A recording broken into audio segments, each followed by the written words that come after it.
so-called golden age that you ever had was built on conquest, was built on violence, was built on exploitation and moral rot. You can change your gods 1,000 times, but you will never change your nature because the transaction has never changed. The root has never changed. You never cut yourself off from those roots, and you still seek the same things. You still pay the same price, and you're just as morally primitive today as you were 40,000 years ago.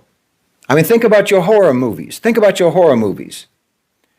Do you know that most people in the world, most people in the global south, in Asia, Africa, and the Middle East, and so forth, they find it very bizarre and they find it very disturbing how much you love those movies, those horror movies.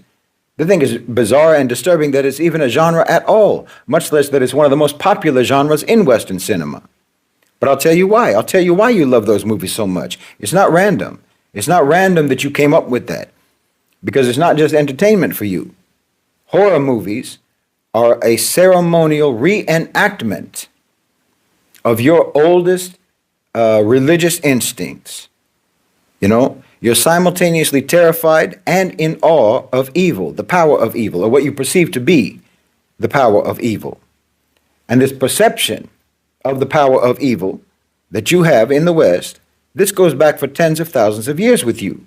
This is the oldest liturgy of the West, that is to be terrified of and yet to venerate that which terrifies you. You understand? To be terrified and to venerate that which terrifies you. To be horrified of the darkness, but to also seek the power of the darkness.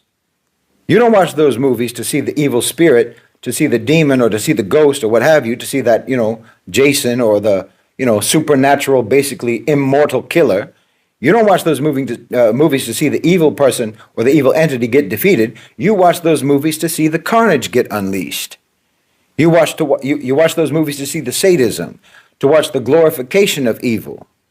You watch those movies to feel the awe at the power of the devil. This is a religious experience for you when you watch a horror film. Because again, this goes all the way back to the very beginning of your so-called civilization. This is a very old impulse that you have.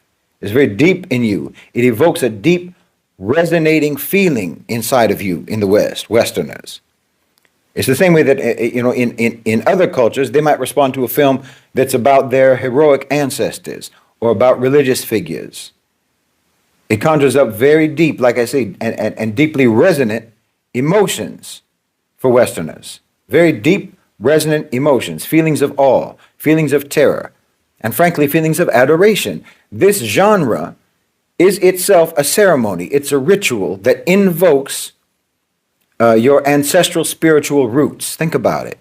I mean, how many horror films start off in some isolated cabin in the woods? Well, that's your history. An isolated cabin in the woods. And then the whole movie, in and of itself, the whole movie is just a parable about what happens when you anger the jinn, which is just another way of saying you shouldn't anger the jinn. You want to see what happens when someone does anger the jinn. You see that they're powerful, and you should respect them, and you should fear them, and you shouldn't mess with them, and so on. I mean, even in most of these films, think about it, in most of these films, especially the ones that are about demons, that are about possession and so forth, ghosts and whatnot, in most of these movies, the evil entity, the evil being, is never actually vanquished. It's either satisfied in one way or another, or it moves on to another target, or the protagonist himself or herself becomes the new vessel for that evil entity. You very rarely ever see the jinn defeated in these movies, because in fact, they are the heroes of the story. The whole story actually only exists to solidify your justification for fearing and venerating them for all these millennia, because that's the basis of your whole so-called civilization, like I said. And in fact, this same impulse is the only reason why your current iteration as a society, as a culture, this is the reason why you so vehemently reject even admitting the existence of the jinn, the existence of shaitan. Even though your own continuous belief in the devil and your continuous subordination to the devil is actually uninterrupted and is manifest in every way all the time until today, but you deny it. And this is actually a form in and of itself. This is a form of fear and veneration, the name that shall not be spoken. Because look, as I said, as Muslims, we understand this very completely. We understand this fully. We have very detailed information. We have very detailed knowledge about the jinn. And we are not in awe of the jinn. And we do not perceive them as powerful. Dangerous, but not powerful. No, they're dangerous, but not powerful. We are aware that they exist, and we know what they do, and we know what they can do, and we know why they do it, and we know what their tactics are, and so forth. And we know what happens when you get involved with the jinn. But to us, the jinn are just like any other dangerous creatures in this world, any other dangerous creature or predator on earth. They're the same as any dangerous or wicked people, and we avoid them, and we protect ourselves from them. We protect ourselves from them, whereas what you did was to seek protection with them. We seek protection against them. You sought protection from them, with them. And that's because you were scared of them. You were scared of them because you perceived them to be so powerful. You perceived them to be supernaturally powerful.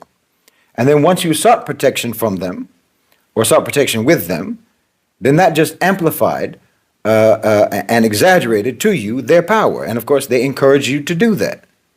And then you got even more scared. Then you got even more in awe of what you thought to be their power. So it's a cycle that you created for yourself. But we're healthy. We have a healthy, balanced view about the jinn. We know what they can and cannot do, and we know how to deal with them. Now, again, like I said, I don't care if you consciously believe or disbelieve in any of this. It doesn't matter to me. I mean, it would be better for you if you at least acknowledge it. But either way, it doesn't matter, because the irreducible reality is that you exist in a culture that has always been completely and inextricably connected to the jinn, to the shayateen. Belief in them, worship of them, client-patron relationships. That's your history.